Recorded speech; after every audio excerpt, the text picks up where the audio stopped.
திருப்பூரில் பாஜக மாநில தலைவர் அண்ணாமலை செய்தியாளர்களை சந்தித்து வருகிறார். அந்த நேரடி காட்சிகளை தற்போது பார்த்தனர்.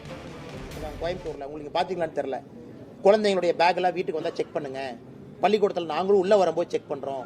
இந்த அளவுக்கு குழந்தைகள் மீது சந்தேகத்தை ஏற்படுத்தக்கூடிய ஒரு பள்ளி கல்வித்துறையை அவங்க நடத்திக்கிட்டு இருக்காங்க.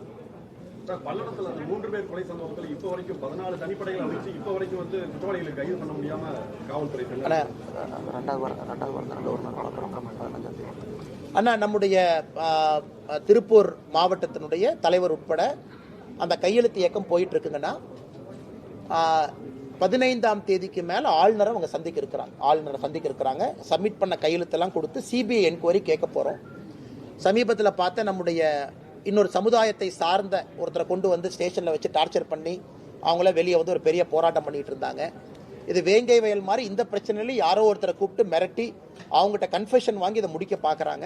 அதனால் எங்களை பொறுத்தவரை சிபிஐ விசாரணை மட்டும்தான் தீர்வுன்னு நினைக்கிறோங்கன்னா, முதலமைச்சருக்கு நாங்கள் எழுதின கடிதம் அங்கே இருக்குங்கன்னா அது உங்களுக்கு கொடுத்துட்றோம்.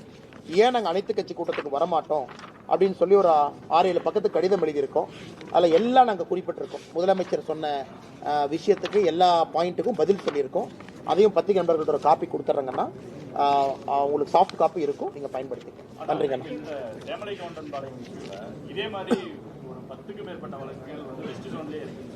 உண்மைதாங்கண்ணா. குறிப்பாக வெஸ்ட் ஜோனில் எனக்கு தெரிஞ்சு நான் ஒரு ஸ்பாட்டுக்கு போனாங்கன்னா, நாமக்கல் பக்கத்தில் இதே மாதிரி ஒரு இடத்துல 2 பேர் வீட்டில் அடித்து கொண்டாங்க.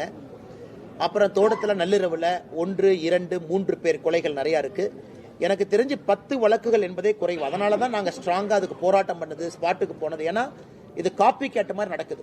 3 மாதத்துக்கு ஒரு முறை வெஸ்ட் ஜோனில் குறிப்பாக தோட்டத்து வீட்டில் இரவில் தனியாக இருக்கிறவங்கள பார்த்து ஒரு கேங் டார்கெட் பண்ணிருக்காங்க. தொடர்ந்து இது நடக்குது. அதனால் நீங்கள் சொல்வது உண்மைதான். இதை காவல்துறை கம்பீரமாக எடுத்து இதற்கான தீர்வு கொடுக்கணுங்க. அதான் நீங்கள் அதை பிரிண்ட்